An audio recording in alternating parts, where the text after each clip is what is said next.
out in a few parts, yes, but it's in chapters 18. Sorry, never mind. Not just. Oh no, this is all 18. This is all comprised of chapter 18 right now.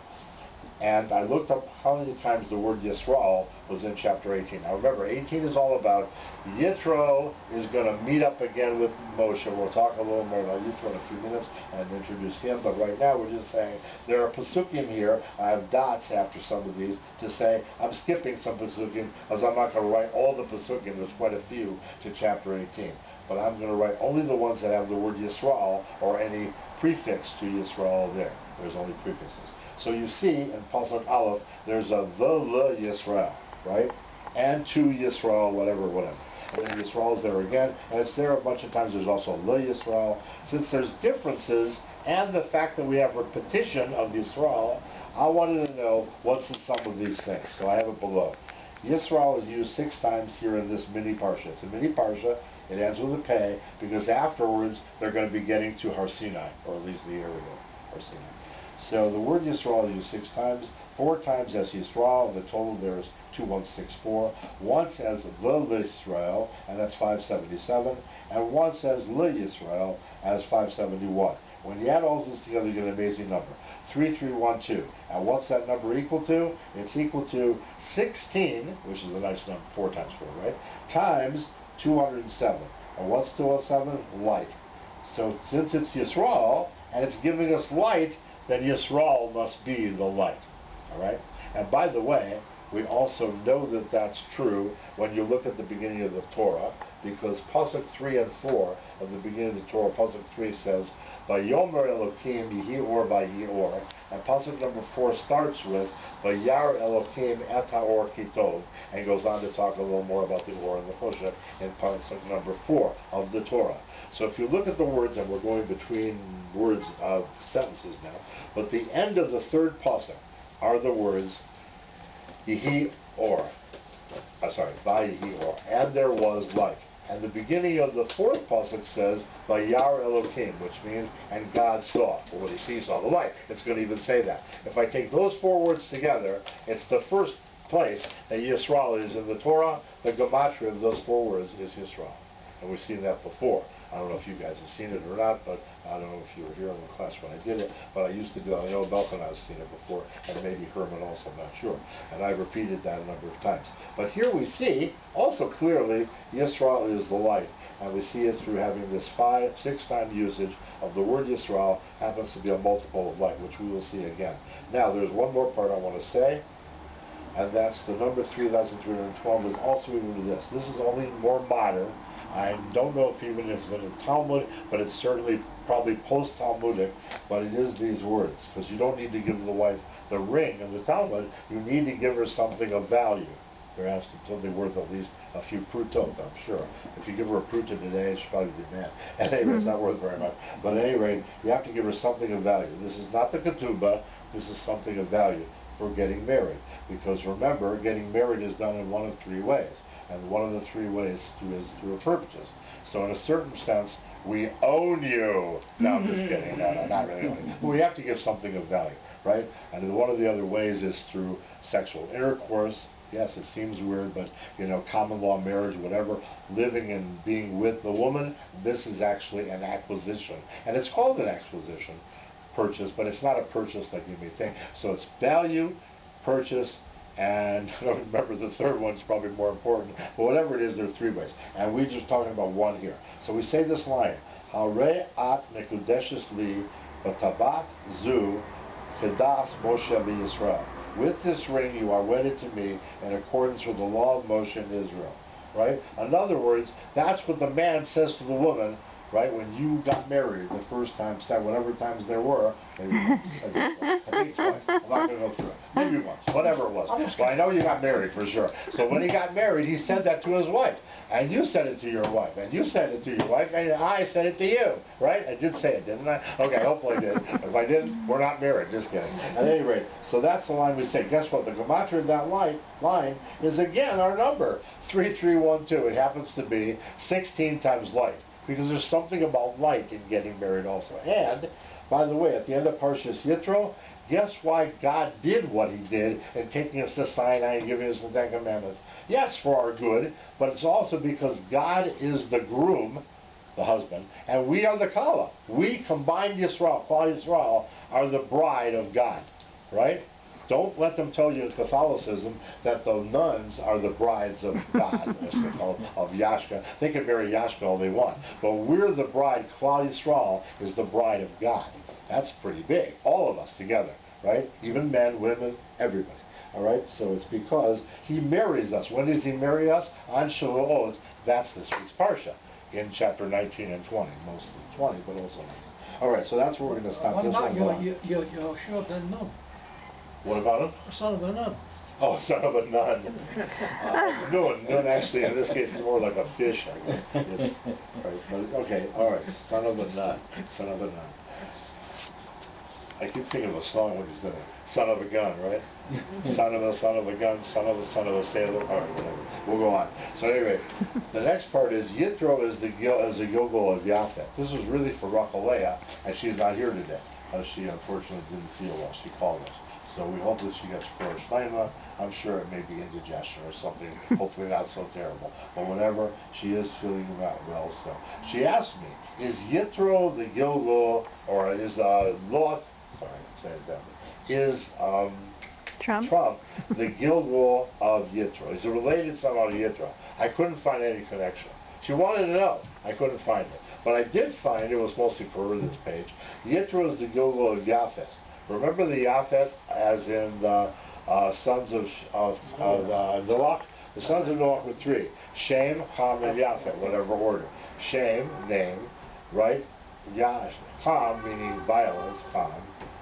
Heat, actually, heat, because they got hot-blooded. And what's the other one? Yaphet. Yaphet coming from beauty. Now the Greeks come from Yaphet. But they are terrible in the Hanukkah story because they went wrong. They went too much into the beauty. Rome also emulated that. What's the part with Rome? Because the part with Rome... Hello. Hi. Hi, how are you doing? So the part... Right. You were here with the day, I got to just interrupt for a second. You were here the time that I said, take it to the bank that Trump's going to be president. Do you remember me saying such a thing? He had not yet got the Republican nomination. I'm a big fan of Trump. I know lots of information about him. But he already discovered in Gematria that he's a nitzotz, a spark of Lot. Remember Lot and Abraham was supposed to meet at the end of days? Yeah. And also maybe a spark of Mashiach ben Yosef. Many other predictions he was able to get that panned out. Thank you. All right. Anyway, so that was, I was talking about you just the other day because of that fact, because I remember you were in the class at that time. Anyway, so this is going to be another gilgul. This is a gilgul thing. Gilgul is Yitro is a gilgul of Yaphet. So Yaphet of the Shem, Ham, and Yaphet part. Yaphet means beauty. And again, like I was saying, Hanukkah story, Yaphet's not so beautiful there. They went too much into the beauty. Romans did this thing too, because the Romans emulated them with the statues, all this stuff about the beauty. But mostly Greeks, right, had this concept of beauty. It's a wonderful thing. Art, culture, all nice stuff, but you got to be very careful with it. But at any rate, Yaphet, he had to have a gilgul. He had to improve it. Who did he improve to? Yitro. Yitro's so famous because he gets a whole parsha with his name on it. There's no parsha called Moshe, right? Of course, Moshe, you understand, 5 books of Moshe, so he certainly gets that. There's no parsha called Abraham. You ever wonder that? Why is it? Because Yitro gets a parsha. He wasn't even Jewish. But he converted. He's the first major convert that we have talked about. He gets his own parsha. So he's wonderful, and he happens to be a gilgul of Yaphet. We'll see that right here. So look where it says Yaphet. Look at the first one up there. Yud Pei Tav. This is in Parshas Yitro. The only places Yisroel is actually mentioned directly, which is in chapter 18 of our parsha. So it's got Yaphet, and look what the Tav of Yaphet is through. I underlined it. It's through Yitro. The Tav, that doesn't prove it just one time, but we have it many more times too. So then we got another Yaphet below. 11 and 10 is these are that one forward. The next one's backwards code. Yud Pei Tav. The Tav again is the Tav of Yitro. We have a gematria we'll talk about in a minute.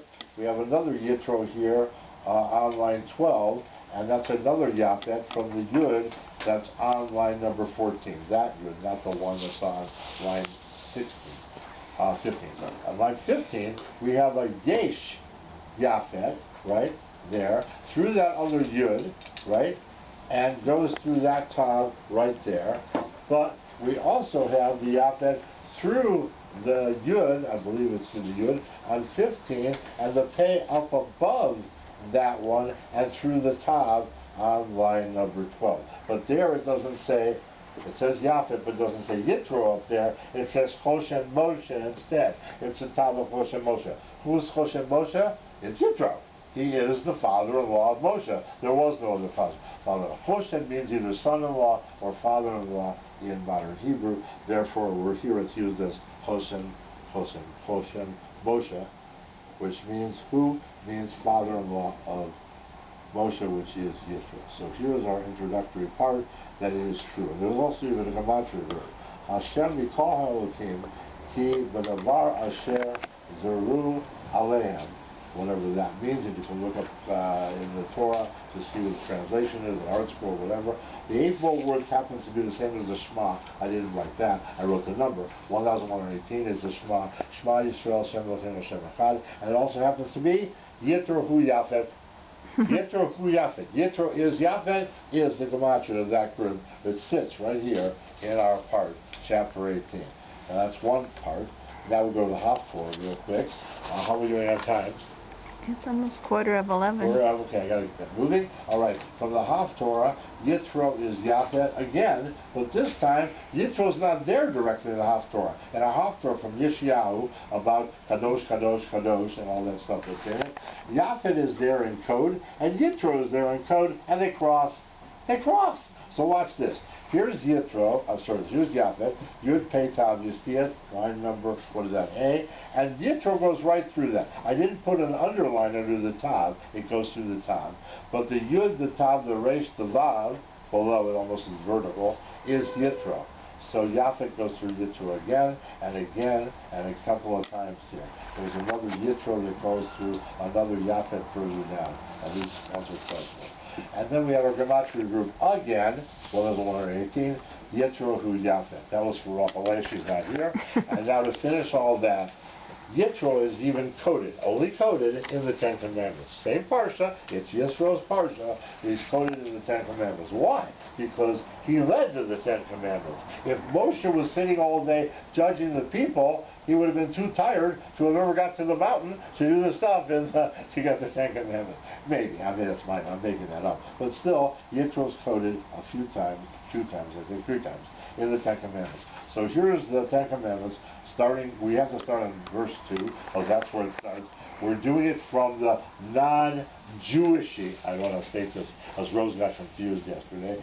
In Judaism, we talk about the first 2 commandments being this line number 2 in what non-Jews would write as their Torah, their Torah scroll, but their Torah book, New Testament or Old Testament, whatever they want to call it. And sometimes Jewish people model based upon that also. This is from Bar-Ilan. Bar-Ilan is a university. Universities don't care about Masoretic Judaism. They don't care, generally speaking, about Rabbinic Judaism and all the laws that are considered. Some of them they care about. And they do have from people there that go to Bar-Ilan. And I use their thing for coding, because that's the only one I can get a hold of to do, and I paid money for it. But it's nice. It's certainly legit. But numbering system, I would call line number 3 already the 3rd commandment. They would call line number 3 the 3rd commandment. We call line number 3 on this the 2nd commandment. Just trust me, there's a difference in numbering between the books. Doesn't matter, we don't care about numbering so much. Well, I'm a math person, but as far as the commandments are concerned, because we say they're both in one line, but we haven't split out into 2. Anyway, so the first line, but look, we got Yitro sitting here right in the 2nd commandment part there of that first line, a Tav, a Resh, and a Vav below, underlined. Then we got Yitro backwards there, and finally the smallest, simplest one is on line 13. So 3 times Yitro is there, and we want to go further. Do you remember before, we talked about Yisroel as the light. We had a sheet on that. So go back to sheet number, what was it, 5, I think. That sheet goes along with this one. We had Yisroel's light on sheet 5. We already talked about it. Now we're going to look at Shemot chapter 19. Going away from 18, we're now in chapter 19. And in chapter 19, where we're getting to Har Sinai, it says, B'choshesh HaShlishi, in the 3rd month, L'tzeit b'nei Yisrael, and Israel's going out from Eretz Mitzrayim, from the land of Egypt. But Yom Hazeh, and that day, that very day, Ba'u Midbar Sinai, they came to the wilderness of Sinai.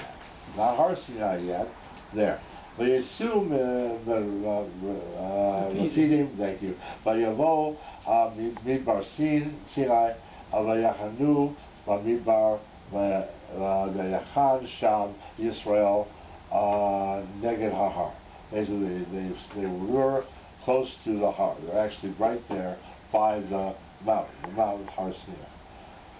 Now, turns out, here's a group of words, and it happens to be our gematria, which we had before, 33:12. From the first pasuk, starting with the word "saved," to the second pasuk with the word "vayachanu," and they rested, right, is 33:12, 16 times light, 16 times 2 is 7. And 16 is before us. How many words are here? 16 words. Before we just knew it as 16 times light. Now we see in this pasuk, these pasukim, where the 16th here, at least, is coming from. We saw this gematria earlier in Yisroel as the light. In chapter 19, Yisroel is mentioned directly 4 more times, besides the 6 times we talked about to get that number, 33:12, back in chapter 18. But now we have 4 more times. We're not men, but here's one of them. In fact, right in line here, Bnei Yisrael. That's one of those 4 times more.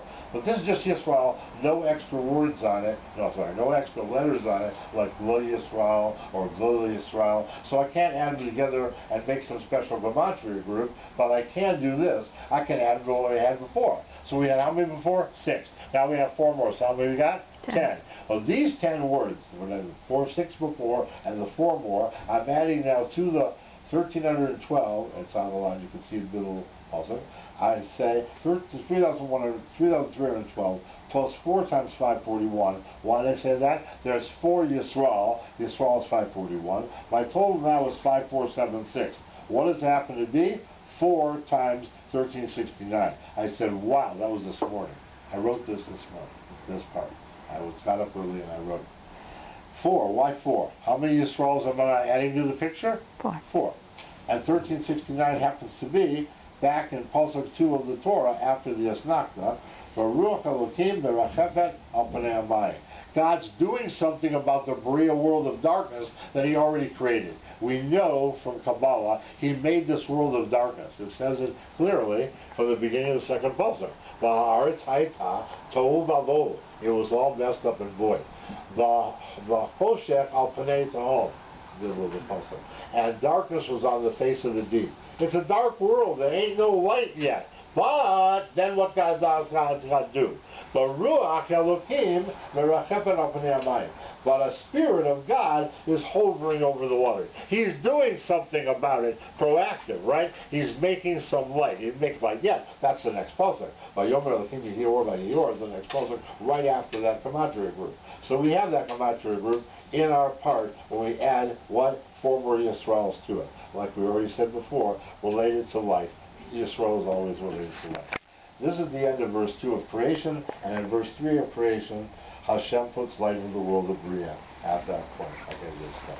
Now we get some special facts about what's going on.